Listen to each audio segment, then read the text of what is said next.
ಹೆಂಗ್ ಸಿಕ್ಕಿದ್ರು ಏನಕ್ಕೆ ಸಿಕ್ಕಿದ್ರು ಅಂತ ಇದುವರೆಗೂ ಗೊತ್ತಿಲ್ಲ.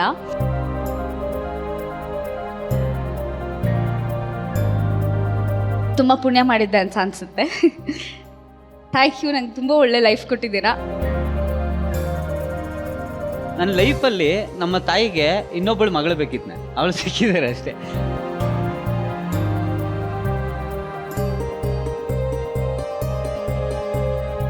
ಮದುವೆ ಆಗಿದ್ದು 6 ತಿಂಗಳಿಗೆ ಇವ್ರಿಗೆ ಡಿವೋರ್ಸ್ ಆಯಿತು ಅಂತ ಫುಲ್ ಹಬ್ಬಿಸ್ಬಿಟ್ರು. ನಮಗೆ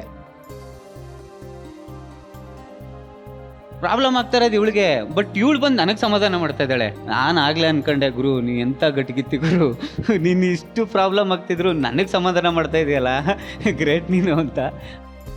ಸರ್, ಅಳಿಗಿನ ಬಗ್ಗೆ ಹೇಳಬೇಕು ಅಂದರೆ ನಾನು ನನ್ನ ಮಗನ ಥರನೇ ನೋಡ್ಕೊತೀನಿ. ಅವ್ನು ನನಗೆ ಮಗನೇ.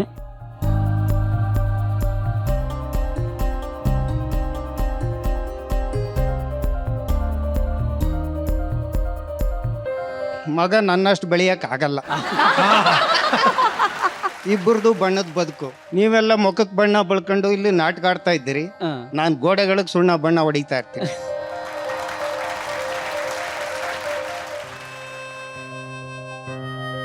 ಏನೂ ಇಲ್ದಿರ ಒಬ್ರಿಗೊಬ್ರು ಆಗೋದಿದೆಯಲ್ಲ, ನಿಮ್ಮನ್ನ ನೋಡಿ ಆ ಜಗತ್ತು ಕಲಿಬೇಕು.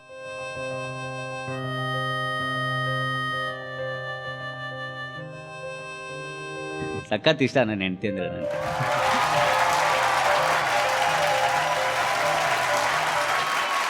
ನನ್ನ ಲೈಫಲ್ಲಿ ಮ್ಯಾಮ್ ನಂದು ಯಾವತ್ತೂ ಯಾವ ವೀಟಿನೂ ಬಂದಿಲ್ಲ ಮ್ಯಾಮ್. ಇದು ನನ್ನ ಫಸ್ಟ್ ವೀಟಿ. ನನ್ನನ್ನು ಯಾರೂ ಆ ಥರ ಸೆಲೆಬ್ರೇಟ್ ಮಾಡಿಲ್ಲ. ಜೀ ಕನ್ನಡ ಒಂದೇ ಸೆಲೆಬ್ರೇಟ್ ಮಾಡಿದ್ದು. ನನ್ನ ಎಂಗೇಜ್ಮೆಂಟ್ ಆದಾಗಲೂ ಅಷ್ಟೇ ತುಂಬ ಕೆಟ್ಟ ಮೆಮೊರಿನಲ್ಲಿ ನಾನು ಎಂಗೇಜ್ಮೆಂಟ್ ಆದೆ. ಅದನ್ನು ಮರ್ತುಬಿಡು, ಅದು ಬ್ಯಾಡ್ ಮೆಮೊರೀಸು. ಹೊಸದಾಗಿ ಒಂದು ಲೈಫ್ ಕೊಡ್ತೀವಿ ಅಂತ ಮತ್ತೆ ಇಲ್ಲಿ ಕರ್ಕೊಂಬಂದಿಲ್ಲ, ಎಂಗೇಜ್ಮೆಂಟ್ ಮಾಡಿದ್ರು ಮ್ಯಾಮ್ ನನಗೆ ಭರ್ಜರಿ ಬ್ಯಾಚುಲರ್ಸ್ ಫಿನಾಲೆನಲ್ಲಿ. ಆವಾಗ ಮತ್ತೆ ನನ್ನ ಜೀವಂತ ಆಗಿದ್ದು. ಅಲ್ಲಿವರೆಗೂ ಶೋಸ್ ಎಲ್ಲ ಬಿಟ್ಬಿಟ್ಟಿದ್ದೆ ನಾನು ಫಾರ್ ಸಮ್ ರೀಸನ್ಸ್. ಮತ್ತೆ ವಾಪಸ್ ನನಗೆ ಲೈಫ್ ಕೊಟ್ಟಿದ್ದು ಜೀ ಕನ್ನಡ. ಜಗಪ್ಪ, ಸುಷ್ಮಿತಾ, ನಿಮ್ಮ ಮುಂದಿನ ಜೀವನಕ್ಕೆ ವಿಶ್ ಮಾಡೋದಕ್ಕೆ ಅಂತ ಒಬ್ಬ ಸ್ಪೆಷಲ್ ವ್ಯಕ್ತಿ ಬರ್ತಾ ಇದ್ದಾರೆ. ಜಗಪ್ಪ, ಸುಷ್ಮಿತಾ, ನಾನು ನೋಡಿದಂಥ ಎಷ್ಟೋ ಜೋಡಿಗಳಲ್ಲಿ ಕಿಲಾಡಿ ಜೋಡಿ ನಿಮ್ದು.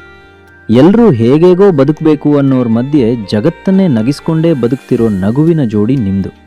ನಿಮ್ಮ ಜೀವನದಲ್ಲಿ ಏನೇ ಏರಿಳಿತ ಬಂದರೂ ಒಬ್ರನ್ನೊಬ್ರು ಬಿಟ್ಕೊಡದೆ ಒಬ್ರಿಗೊಬ್ರು ಧೈರ್ಯ ಹೇಳ್ಕೊಂಡು ಇವತ್ತು ಈ ಮಟ್ಟಿಗೆ ಬೆಳೆದು ನಿಂತಿದ್ದೀರಾ. ಅದು ನಿಮ್ಮ ಒಂದು ಜೋಡಿಯ ತಾಕತ್ತು. ಜೀವನಾನೇ ಸಾಕು ಅನ್ನೋರ ಮಧ್ಯೆ ನಗ್ನಗ್ತಾ ಹೀಗೂ ಬದುಕಬೇಕು ಅಂತ ತೋರಿಸ್ತಿರೋ ಜನಮೆಚ್ಚಿದ ಜೋಡಿ ನೀವು. ಜಗಪ್ಪ ಅಂತ ಅವತ್ತು ನಿಂಗೆ ಹೆಸರಿಟ್ಟಿದ್ದಕ್ಕೂ ಸಾರ್ಥಕ ಆಯಿತು. ಜಗಮಗ ಜೋಡಿಯಾಗಿ ಮಿಂಚ್ತಿದ್ದೀರಾ. 100 ಕಾಲ ಹೀಗೆ ನಗ್ನಗ್ತಾ ಇರಿ, ಎಲ್ರನ್ನ ನಗಿಸ್ತಿರಿ.